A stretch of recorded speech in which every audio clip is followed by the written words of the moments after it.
Horizon. जी हाँ दोस्तों, एक नया क्रिप्टो प्रोजेक्ट, हालांकि नया तो नहीं है, लेकिन इसके बारे में जितना कहा जाए उतना कम है। यहाँ पर हॉरिज़न को जानने के लिए हम इसी के ऑफिशियल वेबसाइट horizon.io को रेफर करेंगे। जैसा कि आप देख पा रहे हैं, यहाँ पर वेबसाइट काफ़ी प्लेन, ईजी, सिंपल और काफ़ी अच्छे तरीके से इंटरफेस में चीज़ों को रिफ्लेक्ट किया गया है। यहाँ पर इन्होंने सभी चीज़ों को इसी पूरी वेबसाइट्स के अंदर बताने की कोशिश की है।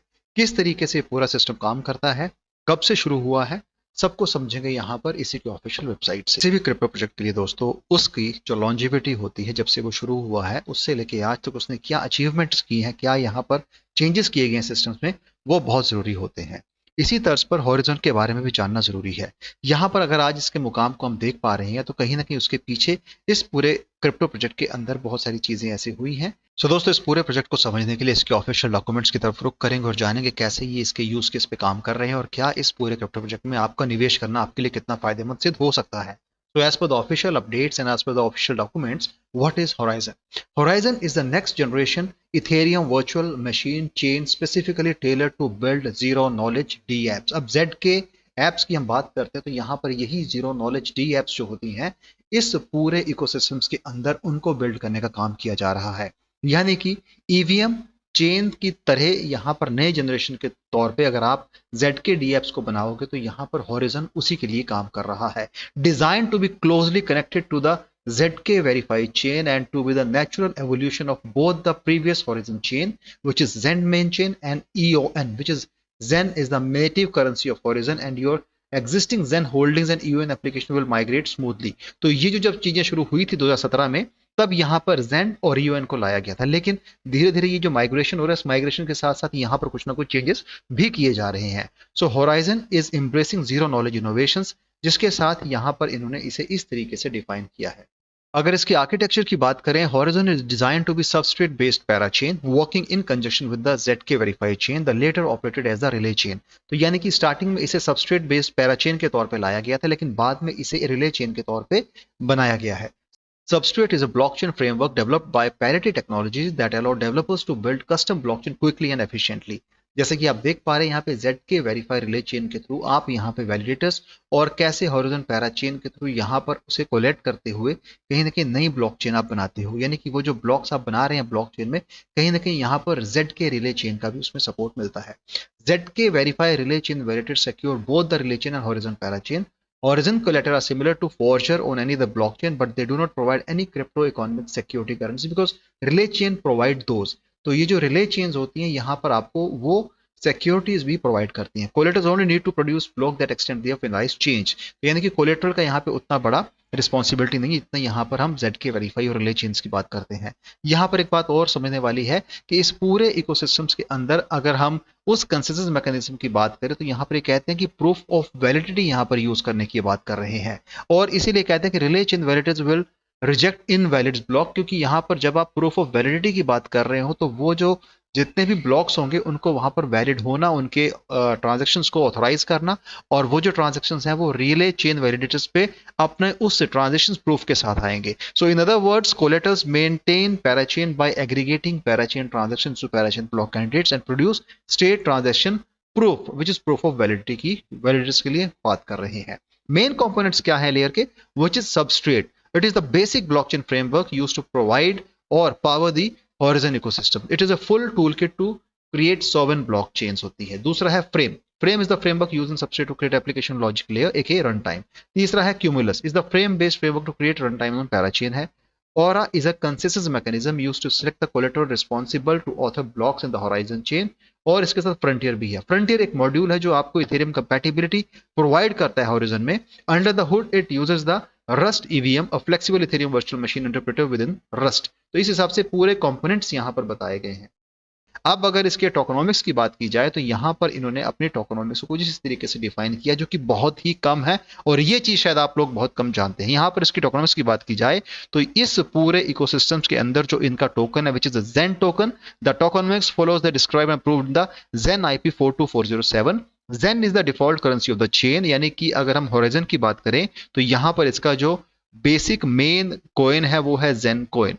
Maximum supply of 21 million of Zen is enforced by consensus, यानी कि यहाँ पर सिर्फ 21 मिलियन के जेन कॉइन अवेलेबल हैं, और वो जो 21 मिलियन के जेन कॉइन अवेलेबल हैं आज उसमें से बहुत कम रह गए हैं। यहाँ पर इसका डिवीजन कुछ इस तरीके से किया गया था, जो टाइम फ्रेम के चलते चलते धीरे धीरे कम हो रहा है। हॉराइजन फाउंडेशंस के लिए 32.5% रखे गए थे, डाउ ट्रेजरी के लिए 27.5% रखे गए थे। उसी के अंदर इकोसिस्टम डेवलपमेंट में 15%, जेन ग्रोथ स्टेबिलिटी 10% है और इंफ्रास्ट्रक्चर 7.5% दिए गए थे। ऐसे ही डाउ ट्रेजरी के अंदर जेन सस्टेनेबिलिटी इनिशिएटिव के लिए 17.5% थे, कम्युनिटी ग्रांट्स 5%, ग्रोथ मार्केट 5% था।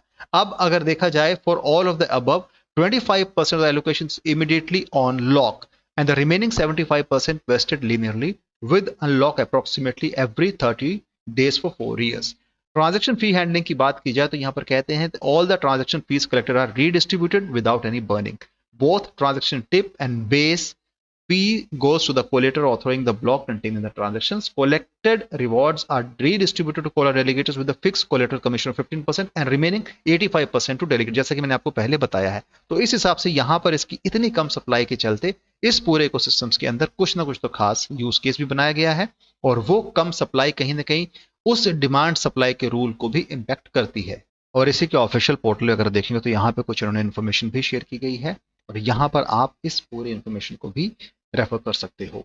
The final ZEN halving entering a new era for Horizen, जो कि on December 12, 2024 Zen will undergo its last halving before a major transitions in the project tokenomics. अब अगर इसकी बात को हम यहाँ पे समझें तो हमें ये लगता है कि आने वाले कुछ दिनों के अंदर एक बहुत बड़ा चेंज इसके प्राइस में आने वाला है, क्योंकि December 12 यानी कि कल, और कल इसकी जो है लास्ट हार्विंग होने वाली है इस साल की एज पर द प्रोजेक्ट टोकेनोमिक्स। अब अगर इसकी हार्विंग यहाँ होती है तो सीधी सी बात है कहीं ना कहीं वो एक बड़ा प्राइस सर्ज भी हो सकता है। उसके बाद अगर देखा जाए तो यहाँ पर इसका ये रीसेंट न्यूज 10 दिसंबर का यानी कि पिछले कल की न्यूज है, और कल 12 दिसंबर को इसकी लास्ट हार्विंग होनी है इस साल की।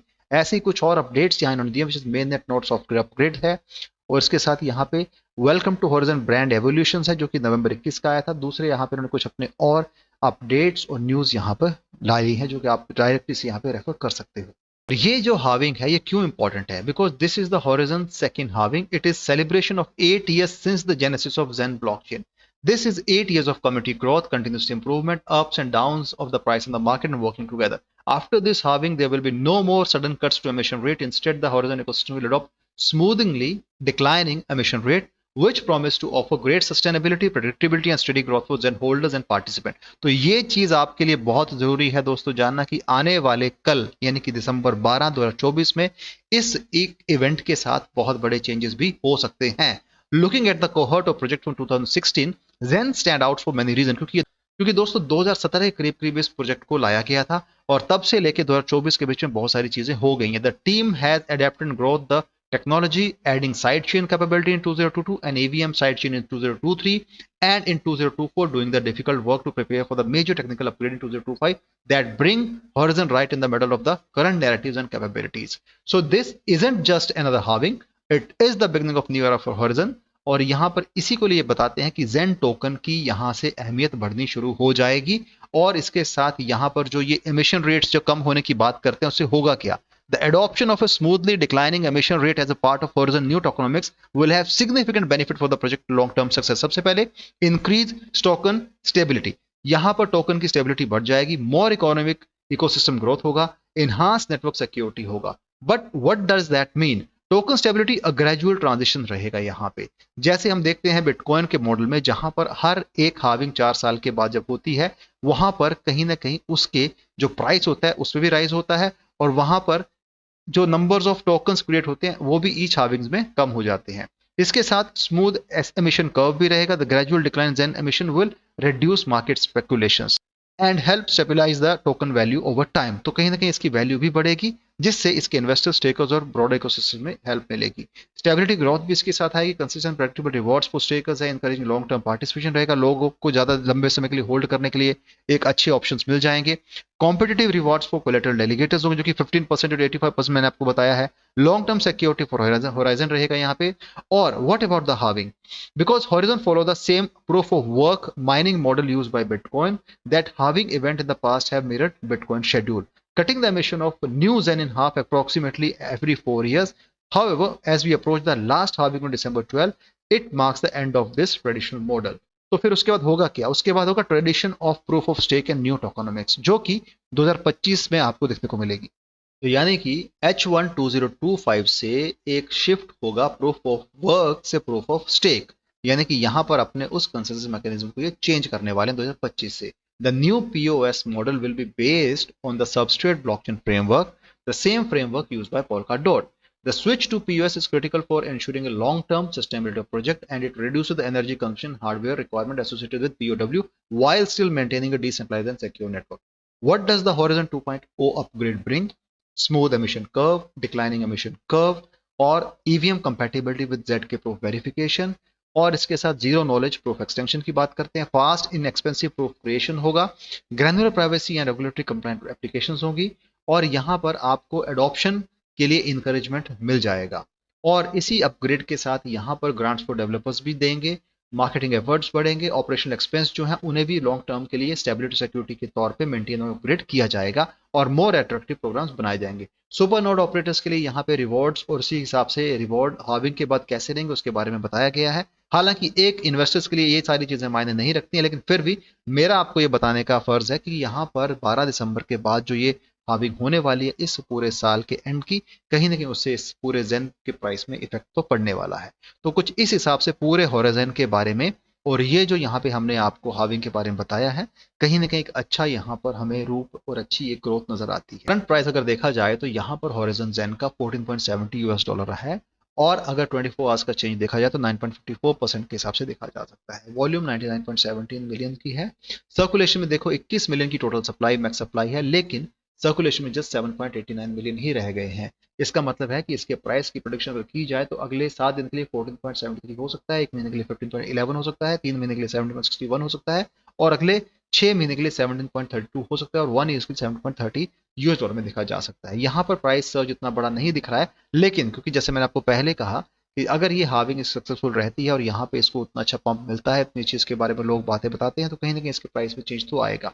करंट प्राइस इंडियन रुपीज में 1246.56 के हिसाब से देखा जा सकता है ऑल टाइम चार्ट के हिसाब से, जो कि अपने 36.73% के हिसाब से राइज पर है। बेहतर स्थिति में है, बायबल पोजीशन से अपने ऑल टाइम हाई से काफी नीचे, तो मैं समझता हूं कि आज के दौर पे बाय करना इसके लिए बहुत फायदेमंद होगा उन यूजर्स के लिए जो शायद क्रिप्टो में इंटरेस्ट रखते हो। लेकिन बाय करने से पहले अपने फाइनेंशियल एडवाइस सलाह लेके ही निवेश करें, उतना ही निवेश करें इसका होने पर गम ना हो। यहाँ पर अगर इसकी सर्कुलेशन की बात की जाए, सप्लाई की बात की जाए, तो वो 21 मिलियन जेन सप्लाई आप यहाँ पे देख पा रहे हैं। यहाँ पर 15.74 मिलियन जेन सर्कुलेशन में देखा जा सकता है। हालांकि यहां पर अगर आप देखें तो 7.89 मिलियन आपको दिख रहा है, थोड़ा सा यहाँ पर फर्क है, मे भी शायद ये अपडेट ना हुआ हो क्योंकि सीएमसी में कुछ लेटेंसी इश्यूज तो रहते हैं। ऑल टाइम हाई की बात की जाए 4 साल पहले 14,263.90 गया था, ऑल टाइम लो 7 साल पहले देखा जाए तो 262.32 गया था, जिससे आज ये काफी ऊपर है, एक बेहतर स्थिति में आज है, और बायबल पोजीशन हम इसे बार बार कह रहे हैं।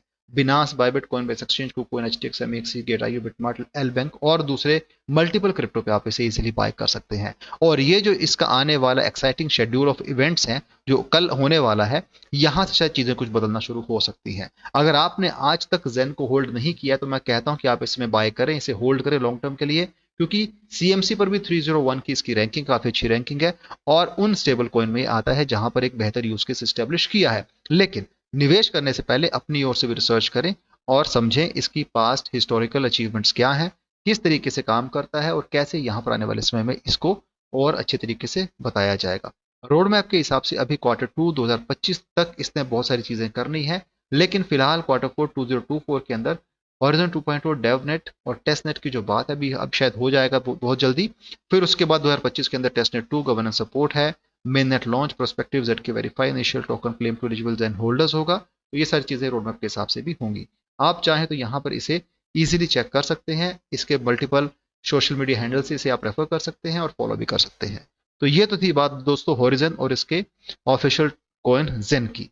वीडियो पसंद आया है तो चैनल को सपोर्ट कीजिएगा, वीडियो को शेयर कीजिएगा। Thanks a lot for watching this video, have a great day ahead, bye.